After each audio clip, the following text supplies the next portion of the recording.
Bonjour à toutes et à tous et merci de nous rejoindre pour ce 4e débat, notre dernière rencontre, avant-dernière rencontre, pardon, un politicien à la fois. Alors nous accueillons aujourd'hui monsieur André Dubus. Nos excuses d'abord pour ce retard. Vous avez, je crois, quelques petits problèmes de circulation pour rejoindre Wavre. La mobilité. J'ai pas l'habitude de me déplacer en voiture. Je me déplace en vélo dans Bruxelles et donc on sous-estime les problèmes de mobilité une fois qu'on se déplace plus qu'en vélo. D'accord. Bruxelles-Wavre vélo, c'était un peu voilà. Voilà. Donc voilà. Après Écolo, le Parti socialiste et l'FDF. Donc c'est à votre tour pour nous représenter le CDH. Vous êtes député régional bruxellois, mais aussi sénateur sortant, et vous avez accepté de répondre à nos questions. Alors, monsieur Dubus, merci d'avoir accepté donc notre invitation. Au cours de cette émission, nous aborderons, comme à chaque fois, 4 thèmes. L'Europe sociale, l'éthique et la bioéthique, l'immigration et la coopération au développement, et enfin, la place de la religion dans la société.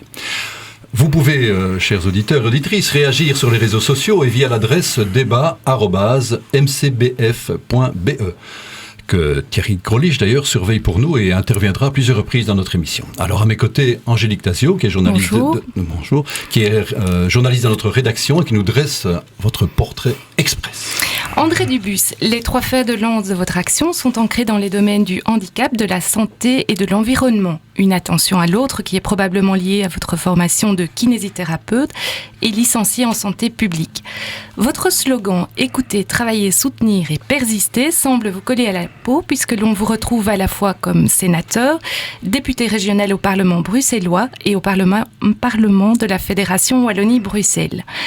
Amateur de voile, vous n'hésitez pas à prendre le large de temps à autre. Pourtant, à l'âge de 59 ans, vous n'êtes pas prêt à raccrocher puisque de nombreux projets figurent encore dans vos priorités. Parmi celles-ci, le sous-titrage télévisé, peu habituel dans les revendications parlementaires, la langue des signes ou la liberté de la presse. Cycliste averti, vous nous l'avez dit, en père de famille convaincu, vous avez 4 fils, vous défendez une société qui prône le bien vivre ensemble entre chrétiens et musulmans. Mieux vaut prévenir que guérir, dites-vous. Eh bien voilà, merci Angélique pour cette introduction. C'est une belle entrée en matière pour notre premier sujet qui est donc l'immigration et la coopération au développement. Oui, ce sont 2 problématiques étroitement liées. Paradoxalement, on diminue l'aide au développement alors qu'elle pourrait servir à terme à créer de l'emploi dans des pays où les populations s'exilent avec l'espoir de trouver du travail chez nous. Et de l'autre côté, on pratique une politique d'immigration stricte. Quelle est votre vision dans ce domaine ? En matière d'immigration, c'est vrai que le gouvernement 2010-2014 a pris des mesures particulièrement sévères. Nous sommes favorables à une évaluation de la politique, par exemple en termes de regroupement familial. S'il y a eu des abus, c'est vrai qu'il y a eu des abus. Je peux aussi en témoigner. Vous savez, en campagne électorale, c'est une des grandes richesses de la campagne, c'est qu'on rencontre beaucoup de gens et entre autres beaucoup de personnes, beaucoup de Belges issus de l'immigration. Mais aujourd'hui, la politique est menée, elle pose aussi problème. Et donc, nous sommes favorables à une évaluation objectif de la politique en termes de regroupement familial. Aujourd'hui, ce n'est pas normal que des pères se retrouvent uniquement avec leurs enfants ici et leurs femmes qui doivent rester dans leur pays d'origine. Et à un moment donné, il y a et c'est uniquement lié au fait qu'ils n'ont pas de contrat à durée indéterminée.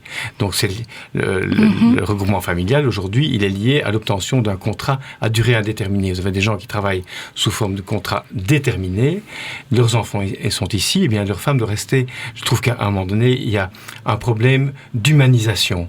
Alors, je sais qu'on ne peut pas ouvrir nos frontières à tout le monde, mais voilà, il y a une analyse objective à faire. Il y a un signal qui est bien passé. Maintenant, il faut le rendre humain. Alors, à ce propos, moi, j'aimerais savoir comment le CDH gère les 2 types d'électorats qui, me semble-t-il, le caractérisent, puisqu'à Bruxelles, vous avez quand même un électorat plus progressiste, alors qu'en province et en Wallonie, vous avez un électorat qui est probablement moins enclin ou moins habitué à cette problématique de l'immigration. Mais je crois que la caractéristique du CDH, CDH, c'est de travailler avec son électorat dans lequel il évolue. À Bruxelles, nous évoluons dans un électorat qui est particulièrement diversifié. Et c'est vrai que, par exemple, il y a 22% de Bruxellois d'origine musulmans, pas d'origine, donc musulmans. Ce n'est pas un pourcentage qu'on retrouve en Wallonie, bien évidemment. Et donc, il ne faut pas ignorer cet électorat-là, qui sont des Belges et des Bruxellois à part entière, et qui participent aussi à la vie économique. Et donc, la différence, elle n'est pas du tout incompatible. La réalité bruxelloise est telle, la réalité wallonne est autre chose. Et encore, dans la réalité wallonne, il y a des grandes différences entre le bassin de Charleroi, le bassin de Liège, ou bien Verviers. Verviers, il y a aussi une population d'origine maghrébine très forte. Donc, voilà, les choses ne sont pas si opposées que cela. Elles sont à nuancer. Thierry, peut-être, je crois qu'il y a déjà quelques questions sur le... Écoutez, nous sommes lundi matin, Luc, et je pense qu'il faut laisser encore un peu de temps à nos fidèles internautes pour se réveiller. Alors n'hésitez pas à nous joindre à l'adresse électronique débat@mcbf.be ou sur Facebook et Twitter avec l'hashtag BE2505. Très bien, moi je voudrais réagir, Monsieur Dubus, à ce que vous venez de dire. Est-ce que ces concentrations de population à Bruxelles, quand même, ça pose quand même de gros problèmes du vivre ensemble, quand on voit quand même le chômage, quand on voit ces questions importantes? Tout à fait. Comment est-ce qu'on peut un peu... Tout à fait. Écoutez, en fait, la question du vivre ensemble, c'est une des questions fondamentales de Bruxelles de demain. Donc, si on prend les enjeux de Bruxelles, c'est l'emploi. C'est la qualification des jeunes, ça c'est le premier. Mais derrière l'emploi et la qualification des jeunes, on voit qu'il y a beaucoup de jeunes non qualifiés qui sont issus de l'immigration. Et donc les choses se tiennent. Pourquoi ? Parce qu'ils n'ont pas un environnement socio-économique suffisamment favorable que pour pouvoir les tirer. Vous savez, quand une assistante sociale me dit « Mais comment voulez-vous que cette jeune enfant de 12 ans puisse étudier dans un appartement où ils sont à 6 et ils ont 38 mètres carrés ?» À un moment donné, il y a des conditions de vie qui ne favorise pas le développement personnel. Et donc, il faut prendre cette dimension de façon multifactorielle. Il faut travailler sur l'alphabétisation, sur la formation, sur le logement, sur l'accès à l'emploi. C'est une politique transversale qui doit permettre de prendre en considération ces multiples dimensions. Alors, vous avez fait référence aux différentes communautés à Bruxelles. Oui. Et donc, c'est un enjeu important. Et on est face à des risques de repli identitaire et des replis communautaires qui sont réels, parce que vous avez ce phénomène, par exemple, pour les Belges d'origine marocaine, une très belle étude qui a été réalisée par la Fondation Rambaudouin qui dit les Belgo-Marocains des deux rives, qui n'ont pas en fait un port d'attache unique, mais qui ont deux ports d'attache, leur pays d'origine, le Maroc, et la Belgique, leur pays d'accueil, qui est aussi leur pays d'avenir. Et donc, ils sont écartelés entre les deux, et le fait de ne pas avoir, pour certains d'entre eux, accès à un emploi facilement et d'être quelque part victime de discrimination à l'embauche, parce que c'est de ça dont il s'agit. Parce que je connais des gens qui sont vraiment qualifiés et qu'un nom aujourd'hui est une barrière à l'embauche. Eh bien, cela provoque des réactions et des réactions de déchirement. Et donc, il faut vraiment lutter contre les replis identitaires. Et le professeur Felice D'Aceto a remarquablement bien décrit cela dans son ouvrage « L'iris et le croissant », en disant qu'il manque à Bruxelles de plateformes d'échange, de plateformes de discussion entre communautés d'origine confessionnelle différentes. Oui. Il faut pouvoir parler ensemble. Et il n'y a pas de lieu où parler et il n'y a pas d'interlocuteur désigné. Et donc, il y a vraiment un enjeu majeur pour demain, avec qui parler, où parler et quand parler. Et pour vous, ce caractère multiculturel de la capitale, est-ce qu'il facilite l'intégration, ou bien est-ce qu'à l'inverse, c'est plutôt source d'éclosion, enfin source de ghetto? Mais c'est, vous savez, en soi, l'immigration est un facteur aujourd'hui qui permet de rajeunir la population bruxelloise. Et donc, en soi, nous sommes face à une opportunité. Mais comme toute situation, soit elle peut se dégrader, soit elle peut, à un moment donné, donner des éléments positifs. Et donc, je crois qu'il faut vraiment saisir l'opportunité que représente cette jeunesse à Bruxelles pour la former et pour empêcher les replis identitaires. Et donc, je ne mettrai pas les choses en opposition. solution, je mettrais plutôt les choses en perspective en disant, voilà, il faut travailler sur des plateformes d'échange, il faut travailler de façon transversale, et il ne faut pas se voiler la face. Les problèmes sont réels. Non, je sais bien qu'on peut prendre ce terme, voiler la face, de différentes façons. C'est ce que j'avais fait. Et je sais bien que par exemple, j'étais en Turquie il y a un an. J'ai fait un voyage là-bas passionnant sur les problèmes de liberté de la presse. Oui. Et j'ai eu l'occasion de rencontrer Guillaume Perrier, qui est le correspondant du Monde là-bas, qui a écrit un livre extraordinaire qui s'appelle « La Turquie, le fantôme arménien » et qui démontre combien il est difficile pour les Turcs aujourd'hui de reconnaître ce grand drame du génocide arménien parce que ça fonde leur identité. Eh bien, ces questions, elles sont aussi vivaces à Bruxelles dans les communautés turques et dans les communautés arméniennes. Et donc, ça entretient des clivages communautaires. Et donc, à Bruxelles, nous devons transcender un moment ces clivages et apprendre à vivre ensemble en parlant de ces questions-là. Voilà. Oui. Mais excuse-moi, parce que l'heure tourne, on va essayer d'avancer un petit peu. Mais notez que vous me tendez la perche pour passer sur le deuxième sujet. En parlant de la Turquie, on parle forcément de l'Europe aussi, des difficultés d'extension de l'Europe également. Donc l'Europe sociale, Angélique. Oui, alors on sait que le domaine social est l'un des domaines où vous êtes particulièrement actif. Il y a quelques jours, vous avez d'ailleurs participé à une table ronde sur l'adaptation du système de santé face à l'évolution grandissante des besoins. Alors avec le vieillissement accru de la population, la reconnaissance de nouvelles pathologies, ne craignez-vous pas que nous ne puissions plus faire face aux paiements toujours plus nombreux ? Autrement dit, le transfert des compétences se fera-t-il au détriment des soins de santé ? Va-t-on vers un système à 2 vitesses, comme au Royaume-Uni, ou bien, pour reprendre une réalité plutôt belge, à 3 vitesses selon nos régions ? Attendez, parce que là, vous avez parlé de beaucoup de choses différentes. Vous avez parlé de l'Europe sociale, du transfert des compétences, de la santé, des enjeux de santé. Alors, voilà une question dense. C'est une question très vaste. Voilà. Donc, n'avez-vous pas peur que les soins de santé passent à la trappe finalement et qu'on arrive à... Une véritable Europe sociale, Angélique, c'est vraiment ça. Donc ce sont les enjeux au départ. Une véritable Europe sociale, est-ce qu'on va y arriver ? Alors, après, on passe. Donc, l'Europe sociale, en tant que telle, le grand enjeu, c'est l'emploi. Aujourd'hui, il y a deux paramètres dans l'Europe sociale, c'est l'emploi et c'est la lutte contre le dumping social, le dumping de la commercialisation, avec des critères d'importation de tous les produits qui doivent respecter les fondamentaux des droits de l'homme et du respect du travail, tels que l'OIT, l'Organisation internationale du travail, les a édictés. Et donc là, on est pour ce qu'on appelle des écluses sociales, c'est-à-dire que en Europe, on doit pouvoir importer des produits qui respectent, en termes de fabrication, les principes fondamentaux du respect des droits de l'homme, en termes de travail, les conditions de travail, ainsi que les matériaux durables, etc. Premier axe. Deuxième axe, c'est toute la politique de l'emploi. L'Europe a été face à un défi de la crise monétaire et de la crise financière importante. Demain, le grand défi de l'Europe, c'est mettre les jeunes à l'emploi. C'est aussi le défi de Juncker. Voilà, justement. Est-ce que vous pensez comme lui que la rigueur budgétaire est source ou vecteur d'emploi ? Alors, la rigueur budgétaire est un passage obligé, mais à un moment donné, il faut passer au-delà de la rigueur budgétaire. La rigueur budgétaire, c'est un avantage, c'est que ça donne de la confiance, à un moment donné. Mais il ne faut pas avoir peur non plus d'investir. Et donc, il y a un débat important. C'est pas pour rien que nous avons mis à notre tête de liste à l'Europe Claude Rolin, qui est un acteur syndicaliste important, grandement respecté par tout le monde patronal belge, par son sens de la mesure, par son sens de la vision. Et donc, au niveau européen, il manque d'acteurs sociaux aujourd'hui. Des acteurs sociaux qui aient une vision assez transversale. C'est le cas de Claude Rolin.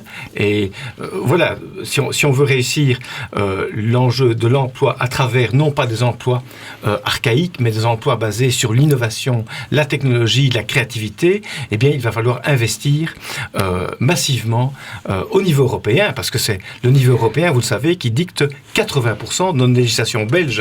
J'étais au Sénat, 80% de législation à la Chambre au Sénat viennent de l'Europe. Voilà, revenons peut-être à la Belgique et la deuxième partie de la question d'Angélique avec le vieillissement de la population. Est-ce qu'on va réussir à faire face finalement à cette dette, à cet accroissement de charges financières ? Alors, la question du vieillissement de la population, c'est une question à différents niveaux. D'abord, en termes de soins de santé, il y a une exigence importante. Les personnes ont une longévité qui augmente, c'est heureux, mais le grand enjeu, c'est de vivre vieux, mais en bonne santé. C'est la qualité de vie qui est importante.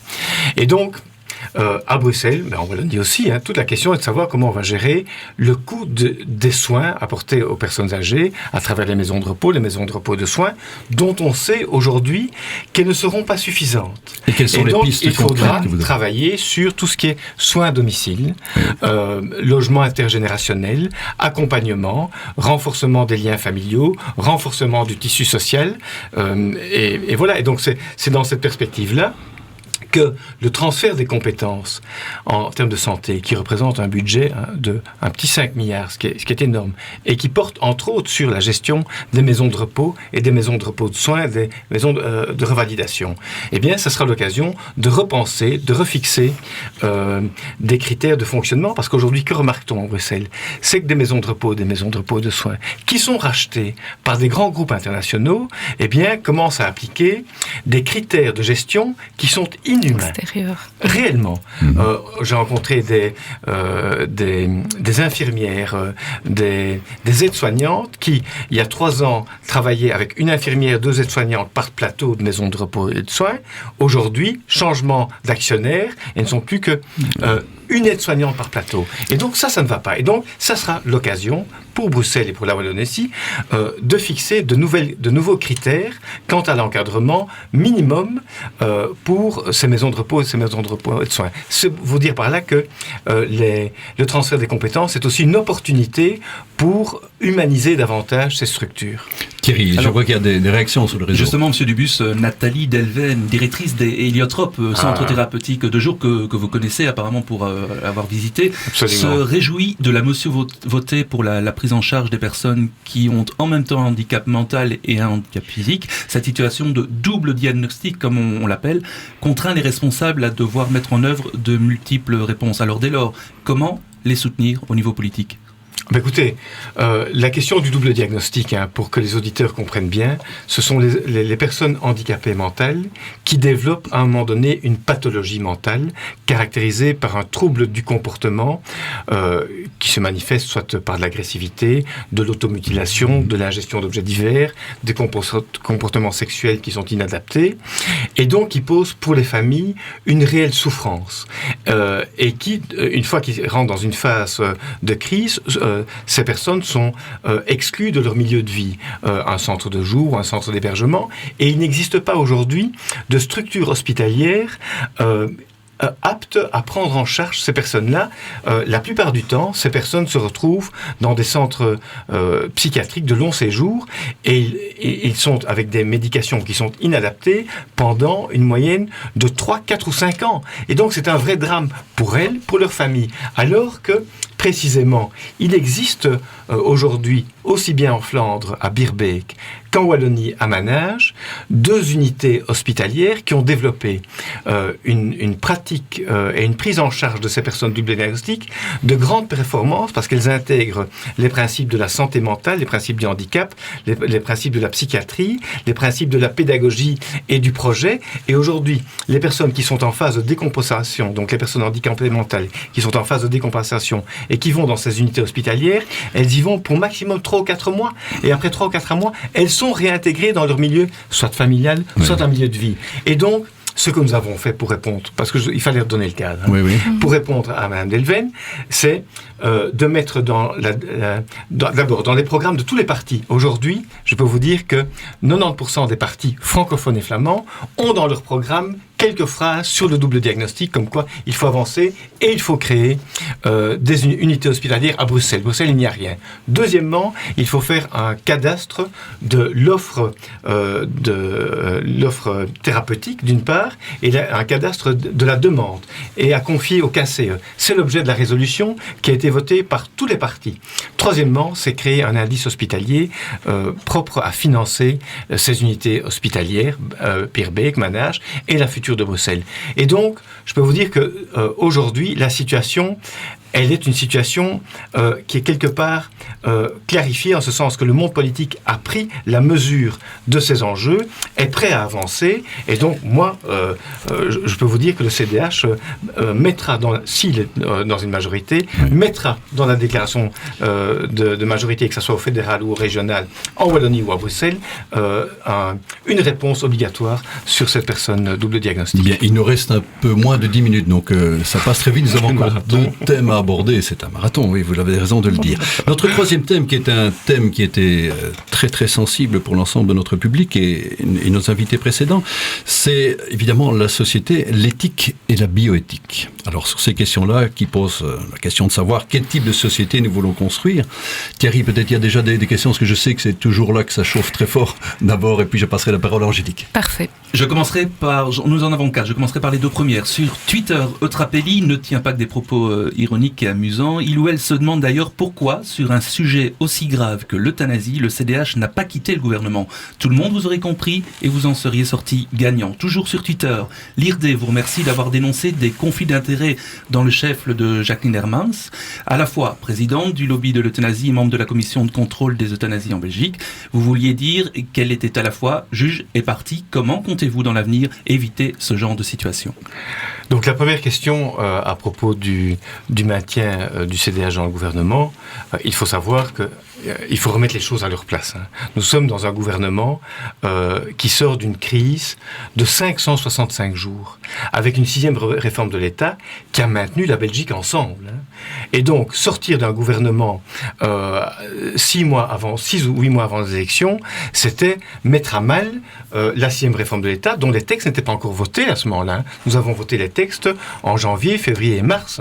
Et donc, c'était un signe, je veux dire, de non-confiance à l'égard des partenaires politiques sur un enjeu qui est majeur, qui est la Belgique de demain, le maintien de la solidarité à travers un système de sécurité sociale que nous avons préservé.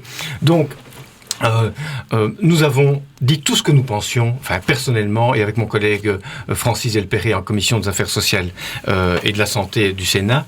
Je crois qu'on a fait un travail de fond, un travail sérieux du début jusqu'à la fin quant à l'examen de ce... Mais qui n'a pas empêché le vote. Ben non, parce que nous sommes en démocratie à un moment donné, et en démocratie il y a une majorité alternative qui s'est... Certains y voient quand même une attitude à la Ponce Pilate. Je ne suis pas d'accord, mais je m'en lave les mains, quoi. Les autres votent. On a voté contre. Je dis, que voulez-vous faire d'autre ? Faire sauter le gouvernement ? Enfin, je dis que ça, à un moment donné, il faut être responsable. Donc, nous sommes responsables. Nous avons dénoncé. Nous avons dit que cette loi était une loi qui était inutile, vraiment inutile. Et d'ailleurs, l'ensemble des pédiatres que nous avons. Mais voilà, c'était une loi idéologique. Réellement. Voilà, il y a une majorité pour la voter. Le conflit d'intérêt, s'il vous plaît, le conflit d'intérêt. Le conflit d'intérêt, je crois qu'il faudra vraiment évaluer la façon dont fonctionne le comité bioéthique. C'est vrai que il y a potentiellement un conflit d'intérêt dans les positionnements des acteurs. On a bien compris que, et d'ailleurs des questions parlementaires sont déposées depuis lors, et j'entends bien que la prochaine législature fédérale mette sur la table le fonctionnement, la composition et les critères de composition du comité bioéthique belge chargé de préparer et surtout d'analyser le suivi des questions de l'euthanasie, parce que c'est ça en fait le grand enjeu. Oui, mais est-ce que vous ne pensez pas effectivement qu'on a ouvert très grande la porte, j'ai envie de dire même la boîte à Pandore, sur cette question de l'euthanasie? On parle maintenant l'euthanasie des personnes démentes, on va parler des enfants, et donc ça devient quand même... Alors donc précisément, je crois que chat échaudé crée à l'eau froide. Oui. Croyez bien que si nous participons à un gouvernement, la question de l'extension de l'euthanasie aux personnes âgées, aux personnes atteintes de maladies dégénératives, pour nous, ce sera un veto complet. Et donc... et vous pourriez mettre en question votre participation au gouvernement sur cette question-là ? pour moi, évidemment, et je ne suis pas le seul au sein du CDH à défendre cette position-là. Mais vous n'êtes pas isolé. Et non, attendez, je crois que c'est même dans notre programme. Donc c'est clairement dans notre programme. Vu, effectivement, mais je me dis, nous sommes dans une Belgique consensuelle, j'ai envie de dire, donc il faut toujours un peu s'arranger pour malgré tout être... Mais est-ce que sur ce point-là, vous resterez strict, ferme, fort? Oui, jusqu'où serez-vous prêt à tenir? Parce que vous nous disiez, mais on n'a pas lâché parce qu'il y avait 560 jours de crise, donc on ne pouvait pas, on risquait de faire tomber le gouvernement.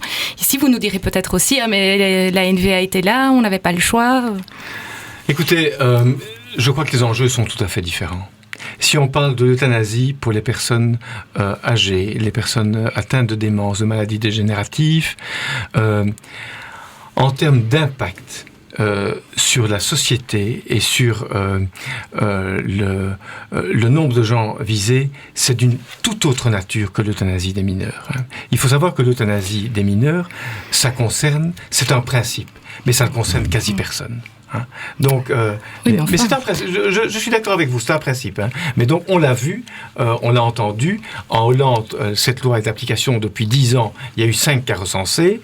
Donc, voilà. 5 de trop. Oui, 5 de trop. Oui, d'accord. Mais ici, l'extension pour les personnes âgées, pour les personnes atteintes de maladies dégénératives, c'est une question, mais beaucoup plus lourde, beaucoup plus... et donc, pour nous, c'est non.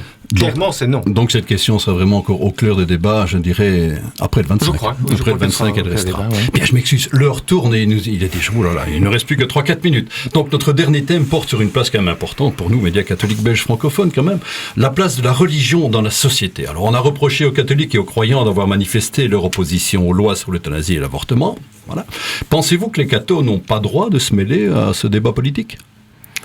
Mais écoutez, la religion et la politique, la religion... D'abord, on doit respecter aujourd'hui toutes les religions en Belgique. Nous sommes dans une démocratie fondée sur la liberté et le respect des convictions. La religion, elle doit continuer à inspirer le politique avant tout, et les politiques qui ont un ancrage spirituel, que ce soit la religion catholique ou bien d'autres religions. Je crois que c'est éminemment respectable.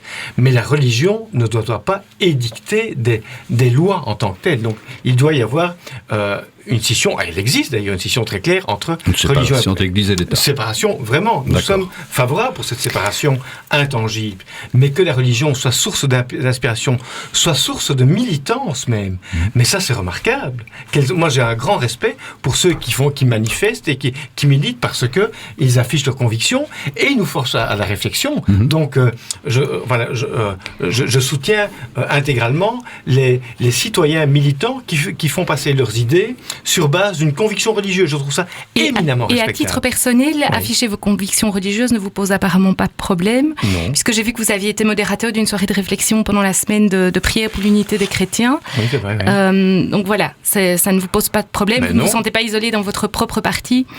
Non, je ne me sens pas isolé dans mon propre parti. Non, nous avons un parti avec des personnalités différentes, diverses, mais je me sens... Et je vous dis que je me sens respecté dans mon propre parti. Vous ne sentez pas une sorte de nostalgie pour certains ? Non. Le PSC ne plaint pas encore pour une certaine tranche de l'électorat ? Oui, c'est vrai qu'il y a une partie de l'électorat qui reste nostalgique du PSC, mais à un moment donné, il faut avancer aussi.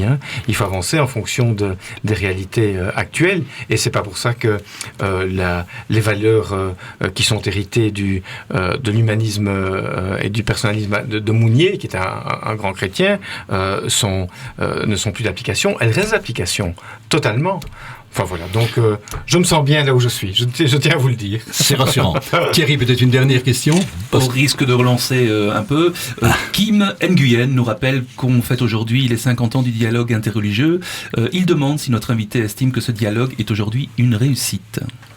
Pas suffisamment, très clairement. Donc, le dialogue interreligieux à Bruxelles, il a encore quelque part de beaux jours et de beaux défis devant lui. Et ça, je renvoie à ce que je disais tout à l'heure. Il faut absolument réussir à mettre sur pied des plateformes d'échange et de dialogue qui soient accessibles à tout le monde. C'est vraiment la condition du bien vivre ensemble demain à Bruxelles.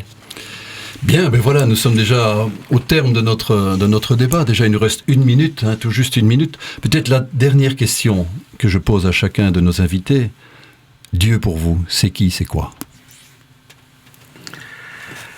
C'est parfois une grande question, c'est parfois un ressourcement, c'est parfois une recherche. mais ça bouge beaucoup. Voilà. Ça bouge beaucoup. Merci. Voilà, nous sommes à la fin de notre entretien, Monsieur André Debus. Merci en tous les cas d'avoir accepté de répondre à nos questions. Merci à Angélique Tazio, notre journaliste, et à Thierry Grolich qui a aussi scruté les réseaux sociaux pour nous.